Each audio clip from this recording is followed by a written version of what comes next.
Hello everyone at welcome po sa ating channel. This is Coach Jared. Kamusta po kayong lahat mga kababayan? Ayan, good morning, good afternoon, good evening sa mga nanonood po sa atin ngayon. At maraming po salamat sa iyo po patuloy na po support sa ating channel.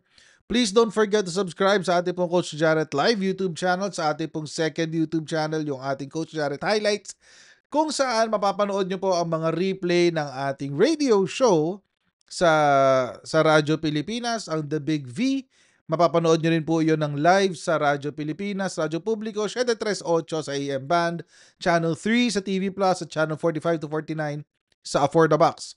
Also, meron din po tayong Facebook page. Pa-follow na rin po tayo doon para lagi po updated sa mga ganap dito sa aking channel. Ayan. Ang dami. Ang haba ng intro ko, guys. Ganun talaga haba ng intro ko ngayon, guys. Okay, mga kababayan, pag-usapan ngayon natin itong topic natin ngayong sa video na ito. Oo. Kasi mga kababayan, meron ho kasing pasabog kagabi. Oo, may pasabog ho kagabi. Update tungkol sa ICC, mga kababayan. Kung nakalimutan nyo na ho, nung nakaraang May, April or May, if I'm not mistaken. Nung nakaraang April or May po, mga kababayan, meron nung desisyon ang ICC pre-trial chamber na magkakaroon po ng confirmation of charges hearing sa ICC ngayong September 23. Simula po noon, mga kababayan, hindi pa ho natin nakikita si Rodrigo Duterte. And this could have been, and I say could have been, the very first opportunity na makikita natin si Rodrigo Duterte in the flesh. And I say could have. Bakit? Dahil pinospone ng ICC mismo yung confirmation of charges hearing, mga kababayan. Nakakagulat to. Oo, bakit? Aalamin natin ngayon sa video na ito. Ito ang sinasabi sa balita. Si Rodrigo Duterte daw ay not fit to stand trial. Uy! Ano ibig sabihin nito? Mamatay na si Digong?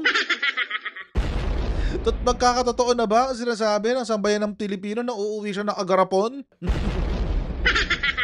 Hindi natin alam. Hintayin natin, mga kababayan, ang update. Pero for sure, mga kababayan, hindi muna magkakaroon ng confirmation of charges hearing. Uuwi na ba siya ng Pilipinas? Hindi rin. Hindi siya uuwi ng Pilipinas. Hindi lang makakaroon ng hearing. Kumbaga, na-postpone. Oo. I-move lamang ng ibang date. Bakit ho ginawa ito ng ICC? Tingnan ho natin yung balita. Kasi kalalabas lang po ng balita nito, no, September 8. Oo. Ito ang sinasabi. Following a request from the defense of Mr. Duterte for an indefinite adjournment, gusto pa nila itong mga ng kampo ni Rodrigo Duterte, indefinite, walang katapusang postpone, of the proceedings alleging that Mr. Duterte is not fit to stand trial, the majority of the chamber considered that a limited postponement of the hearing on the confirmation of charges was warranted to allow sufficient time to adjudicate the request and related matters. The chamber will, if applicable, set a specific date once it has addressed such outstanding matters. Anong ibig sabihin nito, mga kababayan? Sa Tagalog, simple-simple lang, mga kababayan. I-move po sa ibang date yung confirmation of charges, yung hearing. Confirmation of charges hearing ni Rodrigo Duterte. Pending makapagsumite ang depensa ng mga parang dokumento yata to Oo. To allow sufficient time to adjudicate the request and all related matters. Ibig sabihin, meron ng mga dokumento siguro na isumite dito sa sa pre-trial chamber ang abogado ni Rodrigo Duterte at binibigyan ho ng pagkakataon na mapag-aralan itong mga dokumento na ito. Kasama ng iba pang mga related matters. So, ano yung related matters? Related to the fitness of Rodrigo Duterte to stand trial. Oo. Ngayon, mga kababayan, hindi iisipin agad natin, pag sinabing fitness, ano yung sabihin nun? May sakit si Rodrigo Duterte? Mamamatay na ba siya? Et cetera, et cetera. Not necessarily, mga kababayan. Kasi, meron po kasing decision ang ICC noon, matagal na to, 2016 pa itong decision. Ayan, no? December 14, 2016. Kung saan, sa ibang kaso ito, no, dinefine o pinaliwanag kung ano ang ibig sabihin ng fitness to stand trial. Ang sabi po dito sa kaso na ito, ano bang kaso ito? Sa kaso ni prosecution submission on registry's recommendation on psychological and psychiatric experts. Kaninong kaso to? Wait, nasa na? Sinong depensa to? Wait. Okay. Wait.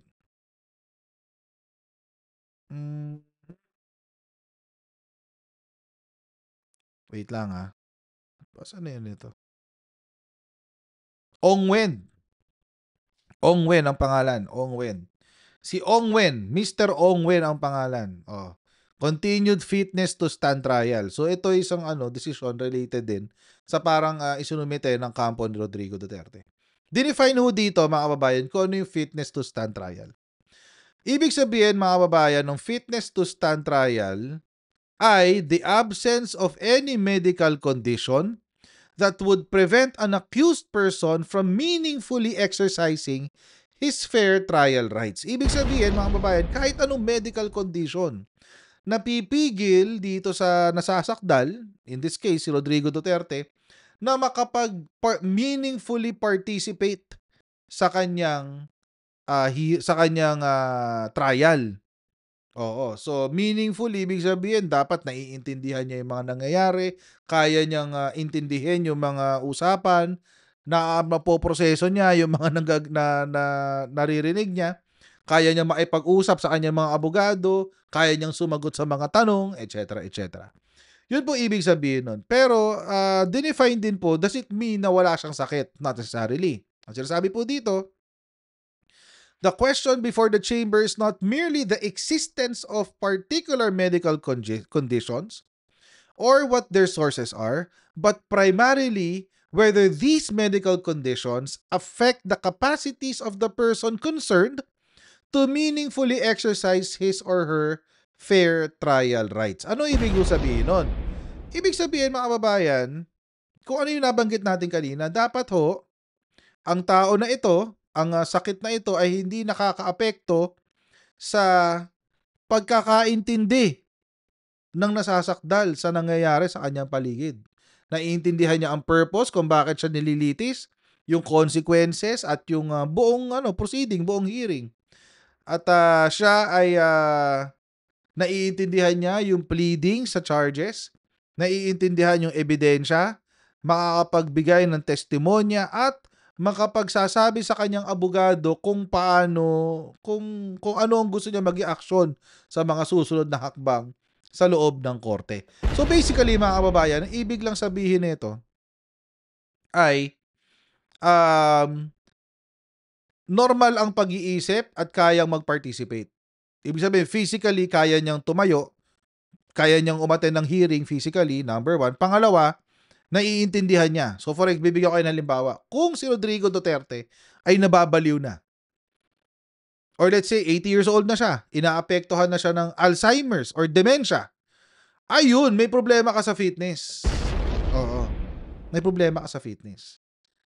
Kung siya ay may Parkinson's na at hindi na makapagsalita dahil nag-lock na yung kanyang jaw, may problema ka sa fitness. So, or meron siyang sakit na sobrang lubha na hindi siya makaka-attend sa mga hearing, meron kang problema sa fitness to stand trial. Ngayon, mga kababayan, meron nga ba? Di na magandang tanong. Meron nga ba? Kasi ang sinasabi po ng kanyang abogado, meron. Yun ang sinabi ni Attorney Nicholas Kaufman. Oo. Pinadaan niya sa vlogger ng mga DDS. Sino ba tong vlogger na to? Si Alvin and Tourism. Pinadaan niya sa mga vlogger ng mga DDS, sa vlogger ng DDS, ang sabi niya, the former president's progressively deteriorating medical situation in which has affected his ability to assimilate the evidence and give his lawyer proper instructions. Ha? Anong ibig sabihin nito? Nababaliw na si Digong? Wait. Ito sinasabi niya. Ever since his precipitous and traumatic rendition, the defense has been struggling with the former president's progressively deteriorating medical situation, which has affected his ability to assimilate the evidence, hindi na raw niya naiintindihan yung ebidensya, at makapagbigay ng instruksyon sa kanyang mga abogado. Ha? Nababaliw na si Digong? Nababaliw na siya sa kulungan? Weh. Yun ang sinasabi ng abogado.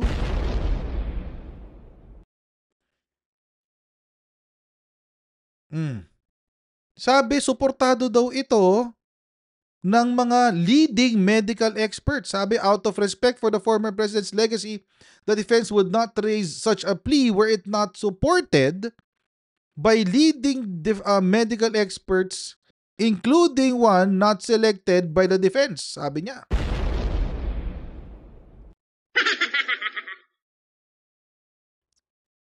Nababaliw na si Rodrigo Duterte.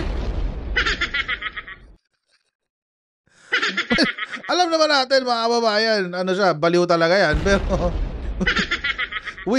kapag sinasabi natin baliw siya, sinasabi natin yun, we are referring to his, yung propensity to commit evil, o yung kanyang kapasidad na gumawa ng krimen, o. Yun ang ibig nating sabihin. Hindi natin sinasabi na literal siyang baliw. Kasi sinasabi ni Nicholas Kaufman, literal na raw na nababaliw si Rodrigo Duterte. At hindi na raw niya kayang intindihin ang mga ebidensya. At hindi na raw siya makapagbigay ng tamang instruction sa kanyang mga abogado. Mentally incapacitated na si Rodrigo Duterte.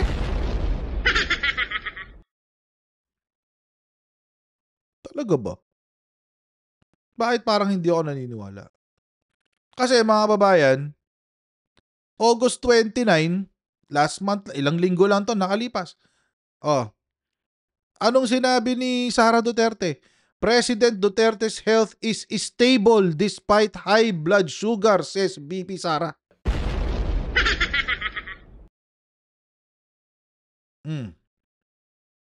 August 29 lang yan. Alam nyo mga kababayan, recently, naalala ko. Neto lang talaga.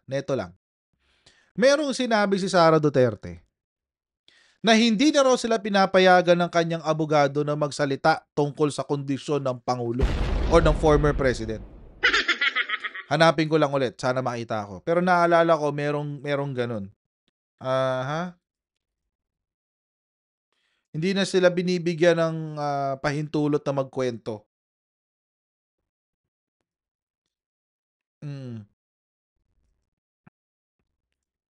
Wait lang, hanapin ko, makikita ko pa. Wait lang. Wait lang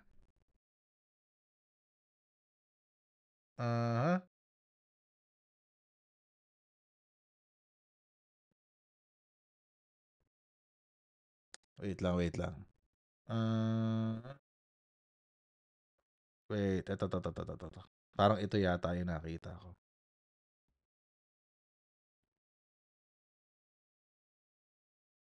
Or, wait, ito ba yun? Hindi.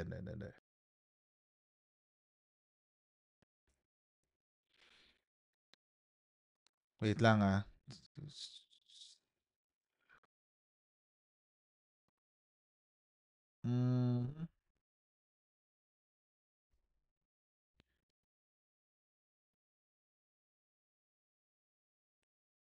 Okay. Hindi ko na makita, guys. Pero may sinabi si Sara Duterte na gano'n, recently lang. A few weeks ago lang, if I'm not mistaken, or a couple of weeks ago. Sinabi ni Sara na hindi na sila magkukuwento dahil yun daw yung instruction nung kanilang abogado. Oo. Mhm. Parang gano'n ang kanilang sinasabi. Pero, puntahan muna natin 'to, dito muna tayo tumutok. Ang sinabi, speaking to reporters, ang sabi, Duterte said her brother Paulo massaged their father's feet because one of the former presidents had become ashen gray. Kawawa naman. Okay. Okay, tapos they want to decrease his blood sugar. Okay. Dahil sila magkakapatid nandun. Okay.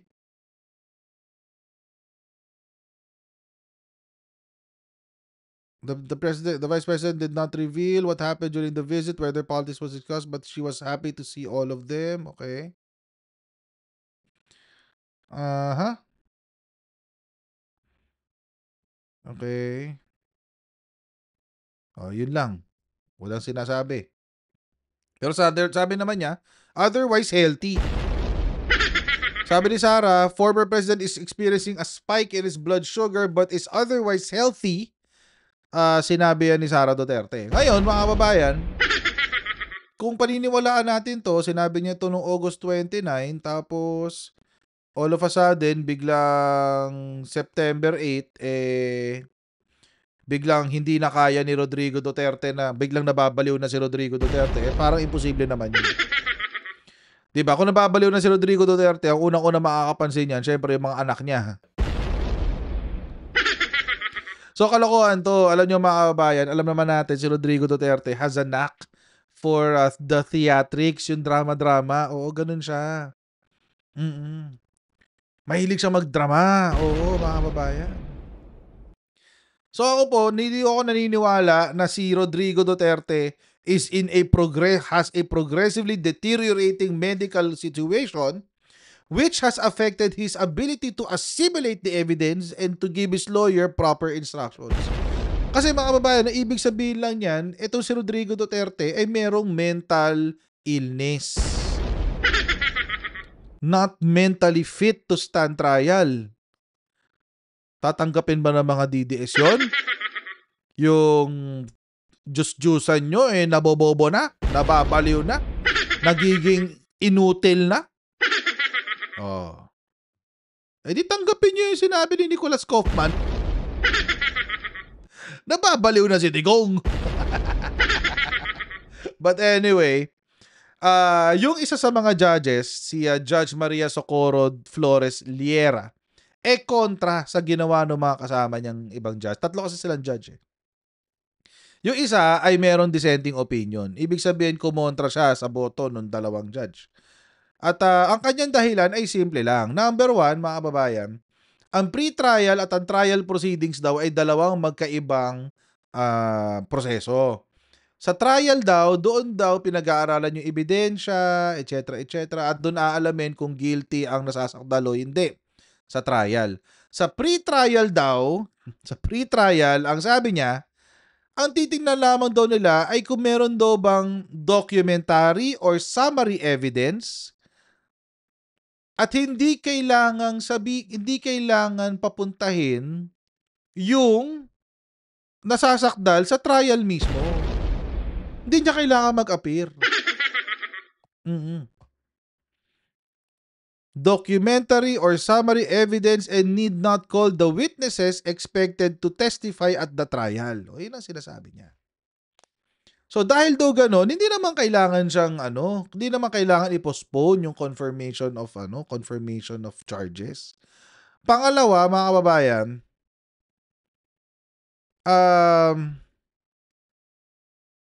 sinabi rin niya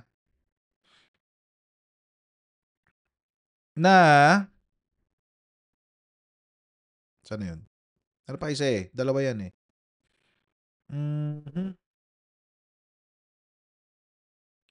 Ang purpose daw ng pre-trial chamber ay alamin lamang kung ang meron bang sapat na ebidensya para mag-proceed sa trial.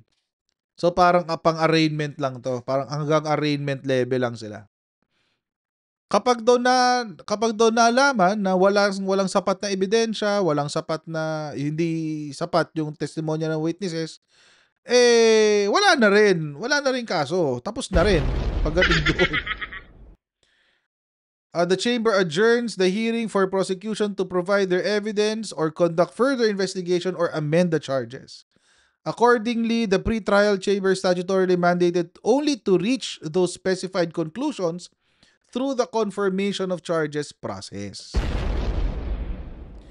This further evidences that any determination regarding the suspect's fitness might affect the proceeding only after the confirmation of charges hearing has been held and a decision has been made. So ibig sabihin, wala silang kapangyarihan para i-postpone ang confirmation of charges hearing.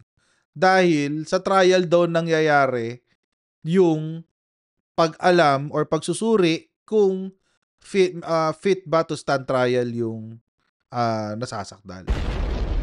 Pero yun nga lang, natalo siya sa boto. Overruled siya sa boto. Yung dalawa sabi, sige, pagbigyan na natin limited postponement. Oo. Pagbigyan na natin. Parang ganun. Okay lang yun. Basta, tatanggapin ng mga DDS na yung Rodrigo Duterte nila, nababaliw na. Or may sakit na sa utak. Kasi, yun ang sinabi ni Nicholas Kaufman. Meron siyang progressively deteriorating medical condition affecting his ability to assimilate the evidence and to give his lawyers proper instructions. Ganun lang kasi. Pero mga kababayan, wag masyado muna mag-celebrate ang mga DDEBs. Kasi mga kababayan, nakumpirma po ngayong araw na ito na si Garma ay magtetestimonya sa ICC. Good luck. Alam naman natin yung testimonya ni Royina Garma, mga kababayan. Oo, alam niya lahat ng naganap sa war on drugs. Kasama siya sa bumuo ng grupo na mag-i-implement ng war on drugs. Alam niya ang reward system. Dahil sa kanya kinukuha yung reward. So ngayon, magiging witness siya laban kay Rodrigo Duterte sa ICC. Yan po ang kinurpirma ng DOJ kanina. Panoorin natin, guys. Or she was the subject of our conversations with Senator Sally Trillanes because of her possible testimony in the ICC.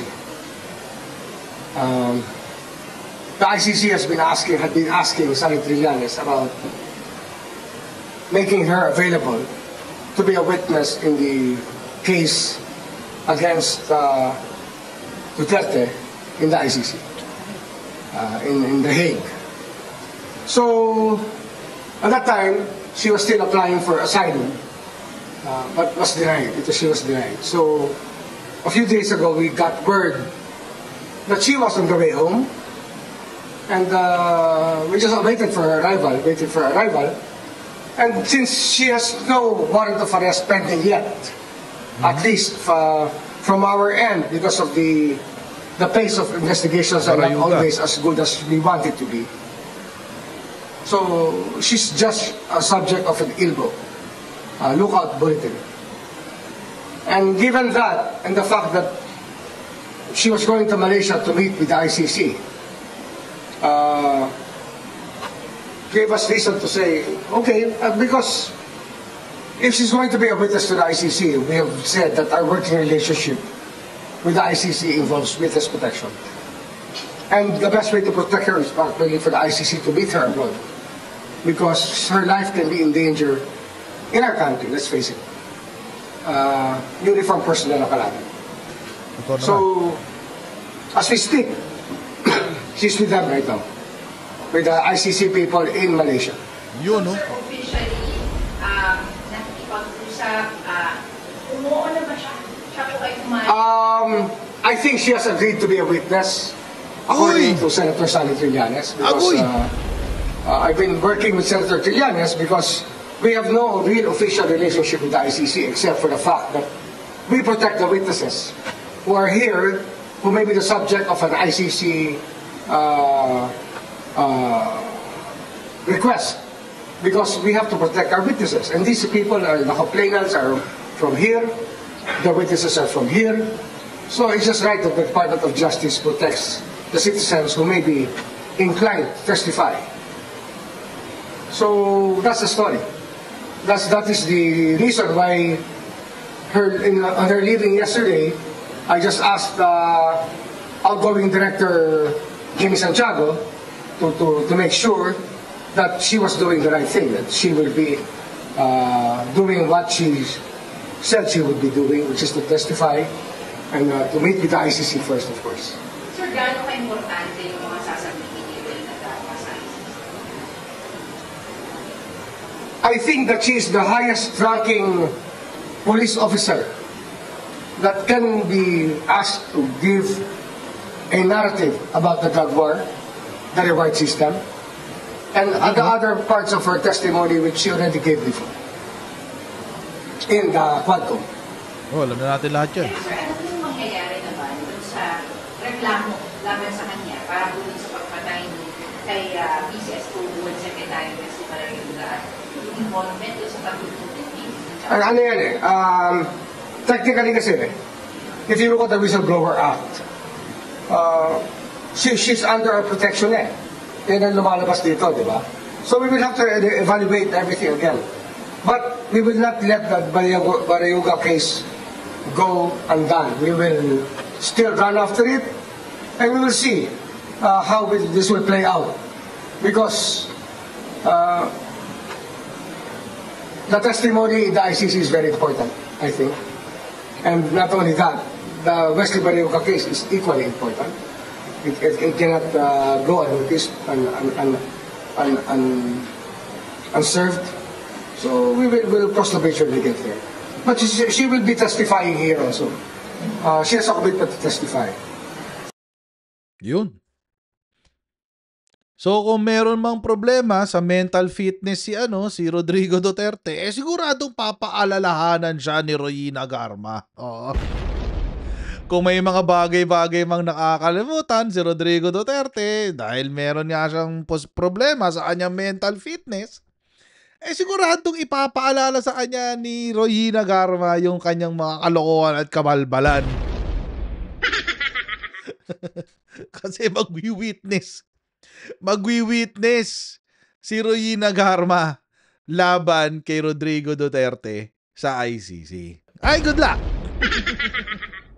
Yun na lang ang masasabi natin dyan. Pero mga kababayan, ako personally, hindi ho ako naniniwala na merong sakit si Rodrigo Duterte. This is a ploy, this is a drama. Alam naman natin si Rodrigo Duterte ay magaling magdrama. Drama king, mga kababayan. Oo. Kunyari, mahal niya ang bansa. Kunyari, paglalaban ng bansa. Pero hindi. Anong ginawa niya? Ginahasa niya ang kaba ng bayan. Oo, mga kababayan. Oo. Ganun ang ginawa ni Rodrigo Duterte. Malalang malala ang kanyang ginawa sa bayan. Ginahasa niya ang bansa, ginahasa niya ang kaba ng bayan, winalanghiya niya ang buong Pilipinas. At whatever he's getting now, regardless of his age, I don't care if he's 80 years old, he deserves it. Deserve na yan.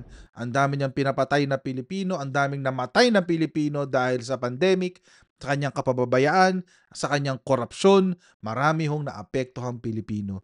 At deserve ho niya yung nakukuha niya ngayon. In fact, he deserves worse than that.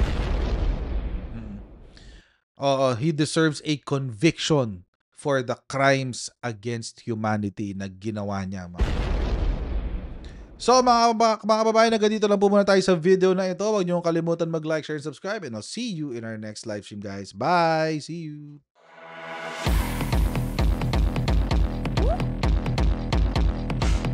Pag ganun, huwag natin gawing tanga mga Pilipino. Mas maganda kasi nasa lugar ka ng tama kaysa yung pinipilit mo yung pagkakamali.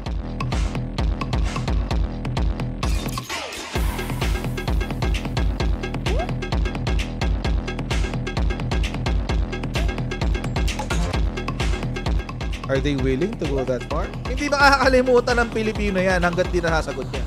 Sino ngayon nagsasabi ng totoo?